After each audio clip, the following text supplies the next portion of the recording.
Halo, selamat malam. Jadi di video ini saya akan menjelaskan bagaimana konfigurasi dan juga tahapan saya dalam membangun atau mengembangkan aplikasi berbasis website, yakni Pandigi. Nah, jadi Pandigi ini dibangun menggunakan tiga bagian utama.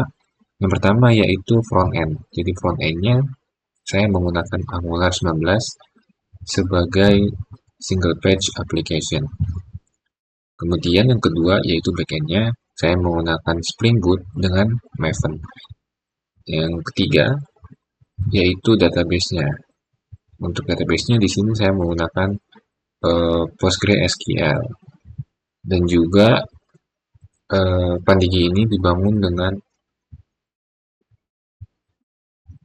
beberapa layanan-layanan lainnya yang akan saya jelaskan seiring berjalannya waktu.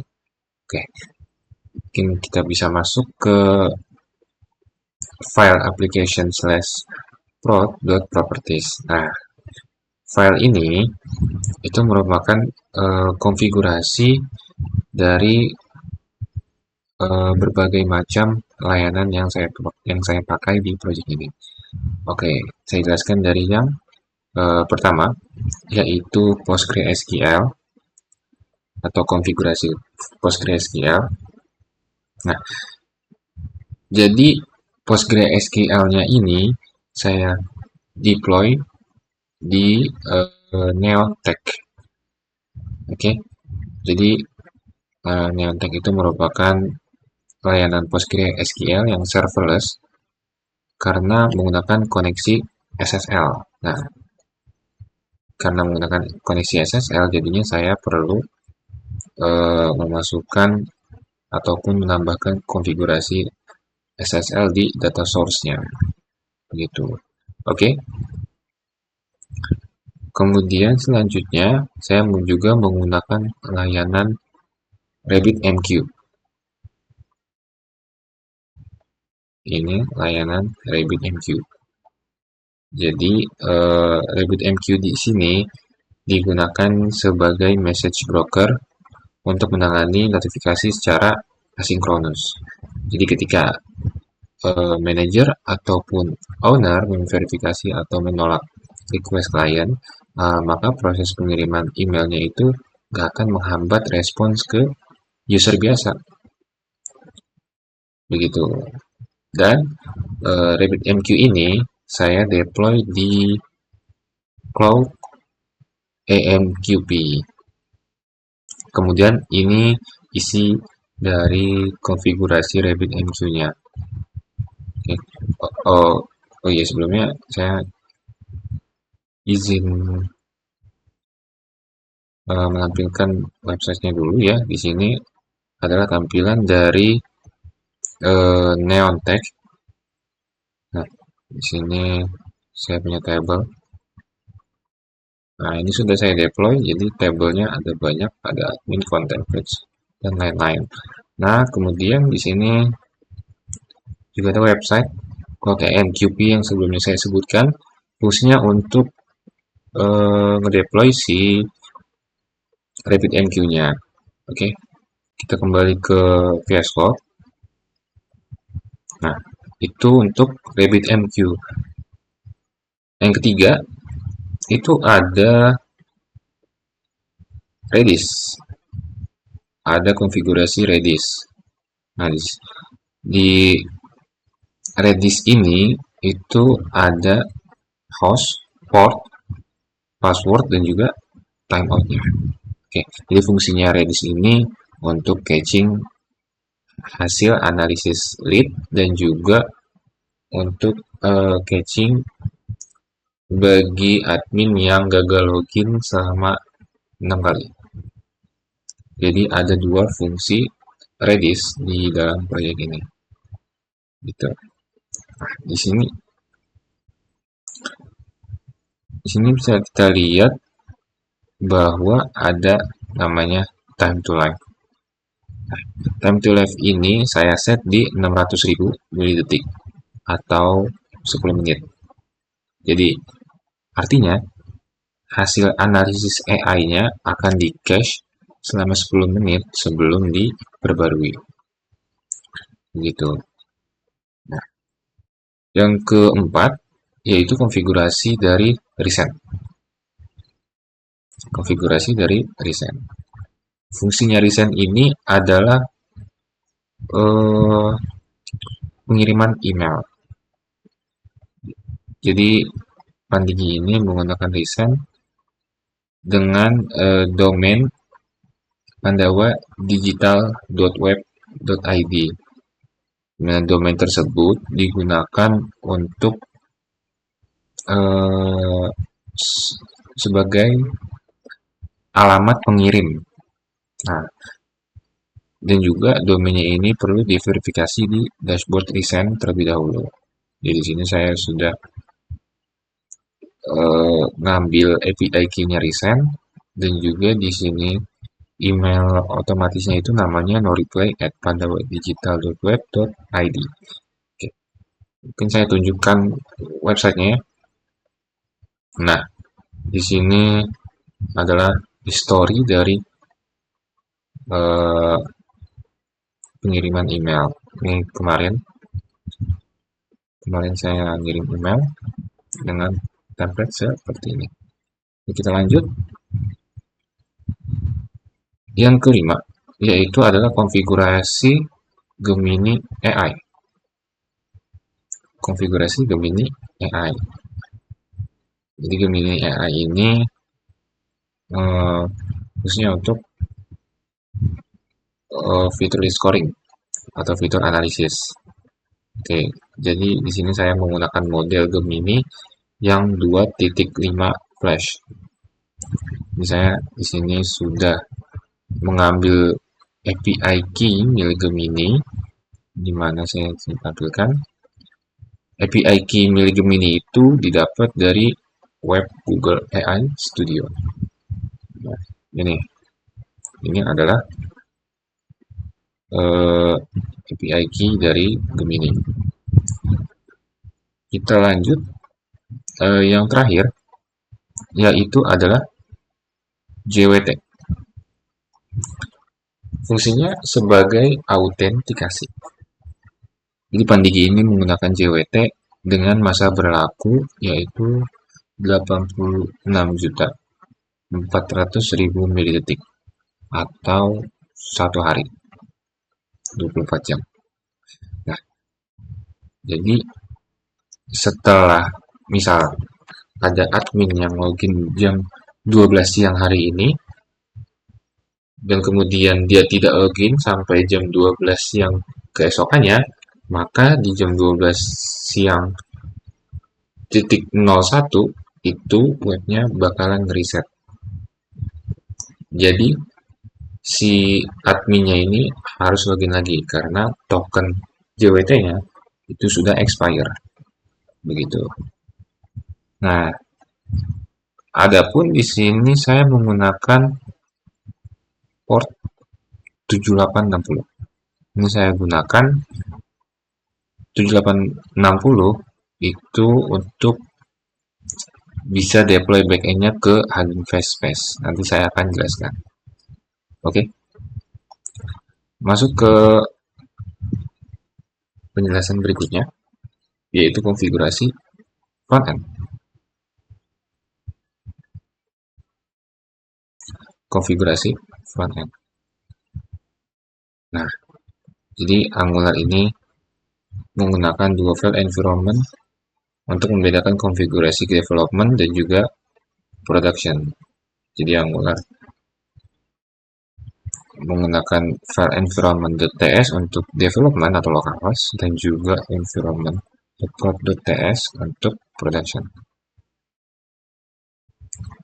Oke. Selanjutnya yaitu menjelaskan konfigurasi deploy front-end-nya ini ke Vercel. Jadi saya mendeploy front-end Angular ini ke Vercel. Jadi ada dua file konfigurasi yang sangat penting untuk mendeploy ke Vercel.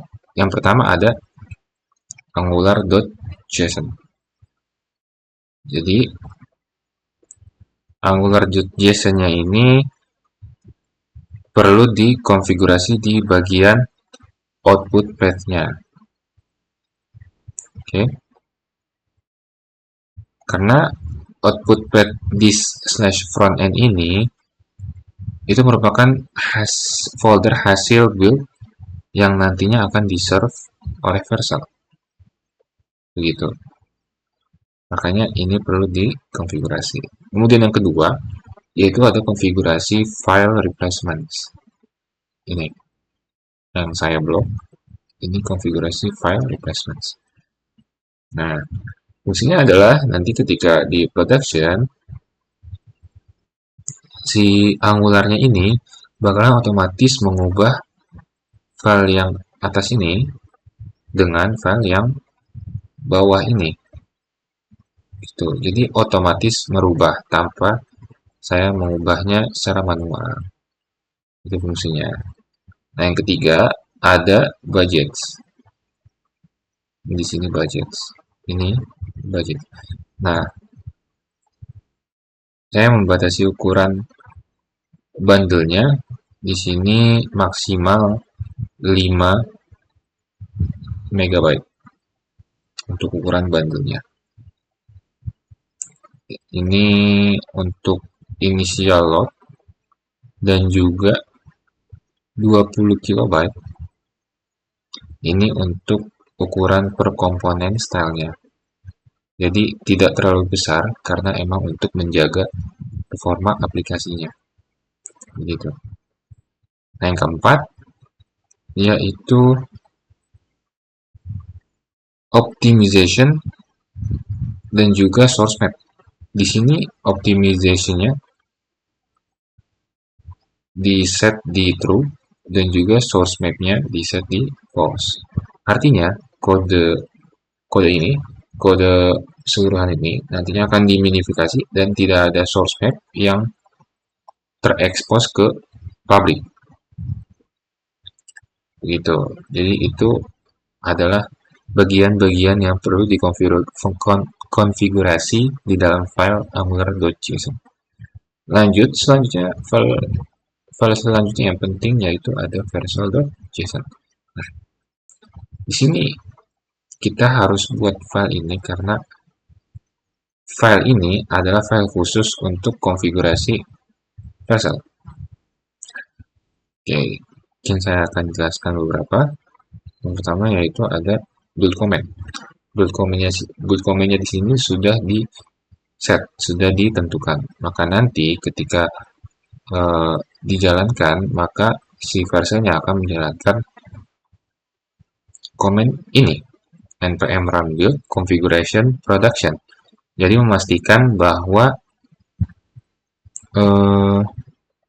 si Vercel-nya ini selalu nge-build dengan konfigurasi production, bukan development. Begitu. Kemudian selanjutnya ada output directory. Output directory-nya di sini adalah di /frontend/browser. Ini perlu diperhatikan bahwa Angular versi 17 ke atas itu bakalan menghasilkan subfolder browser. Jadi karena saya di sini menggunakan Angular 19, jadi perlu ditambahkan browser. Begitu. Kemudian yang ketiga ada konfigurasi roots yang sangat penting untuk SPA. Karena Angular itu adalah single page application. Jadi semua routingnya itu ditangani oleh Angular di sisi client dan bukan server. Jadi tanpa konfigurasi ini, jika user biasa langsung mengakses URL seperti misalnya pandawa.digital.web.id/admin/dashboard, nah itu tuh nggak bakalan muncul. Dia bakalan munculin file 404 not found. Karena semua request-nya itu diarahkan ke file index.html. Ini ke destination-nya ini ke index.html. Jadi Angular lah yang menangani routingnya, gitu. Dan juga ada juga di sini root untuk static asset seperti JS, CSS, dan gambar yang diberi cache header 1 tahun agar loadingnya itu lebih cepat ke user biasa yang sudah pernah mengunjungi atau visit website Pandigi. Serta root khusus untuk folder konten. Untuk folder kontennya di sini. Jadi folder konten ini berisi gambar-gambar statis bawaan aplikasi. Seperti itu. Oke, kita lanjut ke konfigurasi deploy backend ke Hugging Face Space. Oh ya, sebelumnya saya tampilkan dulu di sini. Nah, ini adalah tampilan dari Vercel saya yang sudah dideploy, dari lama ya. Ya, tampilannya adalah seperti ini. Di sini. Uh, oh iya, di sini saya menggunakan domain customnya, yaitu pandawadigital.web.id, dan domainnya ini juga digunakan di Recent. Jadi Recent ini perlu custom domain, gitu. Oke, sekarang kita masuk ke konfigurasi backend deploy ke Hugging Face. Langkah pertamanya itu bisa buat space baru di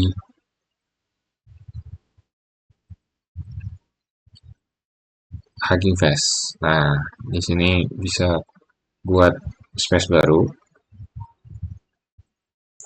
Nanti kemudian bisa pilih SDK Docker karena memang saya ngejalanin backend-nya ini menggunakan kontainer.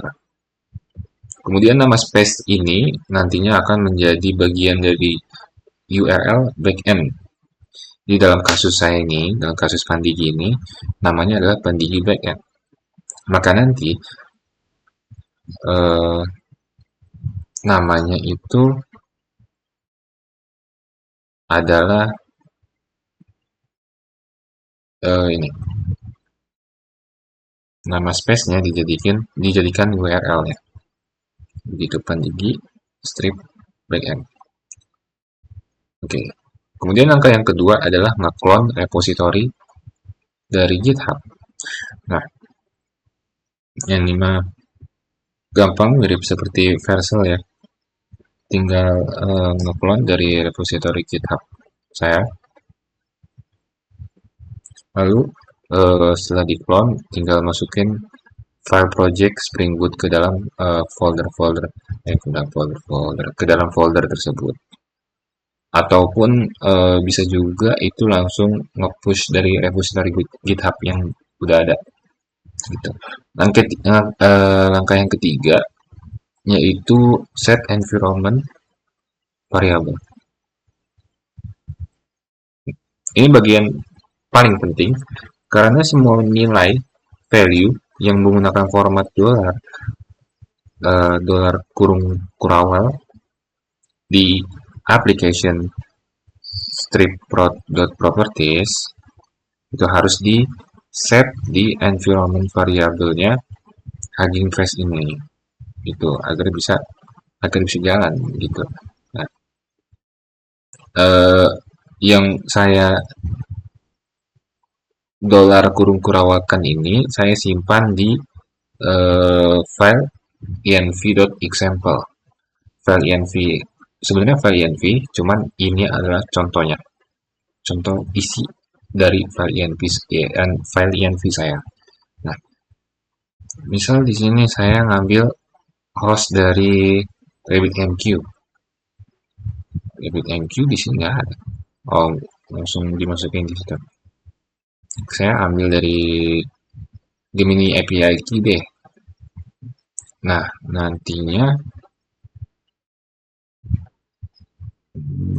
Gemini API ini. Nantinya ini akan ngambil value dari yang ada di file env. Seperti ini kurang lebih contohnya. Nah, juga file env-nya ini saya masukin ke gitignore supaya eh, nggak masuk ke dalam repository. Begitu. Oke. Nah, di sini saya punya 23 environment variabel yang harus di set. Jadi tinggal kalau mau buat variabel baru di sini tinggal new secret, masukkan namanya dan juga nilainya. Begitu. Saya ada 23 environment variabel. Kemudian langkah yang keempat yaitu adalah membuat Docker file. Ini, membuat Docker file. Jadi Docker file ini fungsinya adalah untuk memberitahu si Hugging Face bagaimana cara ngebangun dan juga menjalankan aplikasinya. Oke, mungkin saya jelasin dari baris awal di sini ya, dari from Eclipse Temurin ini. Nah, Eclipse Temurin ini adalah versi dari JDK yang saya gunakan di project ini. Jadi saya menggunakan JDK 17. Jadi versinya harus sesuai dengan versi Java yang dipakai Spring Boot. Kemudian di bawahnya itu ada workdir/app. Itu fungsinya untuk menetapkan folder kerja di dalam kontainer. Di bawahnya lagi ada copy, yaitu untuk menyalain seluruh isi project ke dalam kontainer. Kemudian ada dua baris di bawahnya. Yang ini fungsinya untuk memberikan izin eksekusi pada Maven wrapper dan juga menjalankan build Maven di dalam kontainer sehingga nanti akan menghasilin file jar di folder target. Oke, nanti akan muncul folder target. Nah, ini akan muncul folder target ini kalau di run. Kemudian untuk yang min skip testnya ini adalah untuk mempercepat proses build-nya karena emang dia ngelewatin unit testingnya tanpa testing gitu ngejalaninnya lebih cepat. Ini di bawahnya ada expose 7860. Ini adalah port bawaan dari Hugging Face. Jadi port default yang disediakan oleh Hugging Face. Jadi portnya harus 7860. Dan di baris terakhir ini ada CMD atau comment, yaitu perintah yang dijalankan saat kontainer hidup. Jadi dia ngejalanin file jar dengan profile pro sehingga nanti Spring Boot-nya otomatis ngebaca application strip.properties dan bukan application.properties biasa, sama kayak mirip-mirip sama kayak Angular tadi. Yang environment.ts sama environment.pro. Nah, kalau sudah dibuat, maka bisa masuk ke langkah kelima. Langkah kelimanya adalah push ke Hugging Face. Nah, tinggal push ke Hugging Face. Kalau sudah di push, maka nanti akan masuk ke halaman ini. Kalau push mah gampang lah ya, tinggal git add spasi titik, git commit min m, terus git push gitu. Ataupun dari VS Code-nya juga udah bisa langsung gitu, tanpa harus nulis di terminal lagi. Nah, nantinya si Hugging Face-nya ini, ketika sudah masuk semua filenya, nanti si Hugging Face-nya ini bakal otomatis mendeteksi Docker file. Kemudian membangun kontainer, dan juga ngejalanin aplikasi. Jadi, proses build pertamanya itu biasanya memakan waktu yang lebih lama.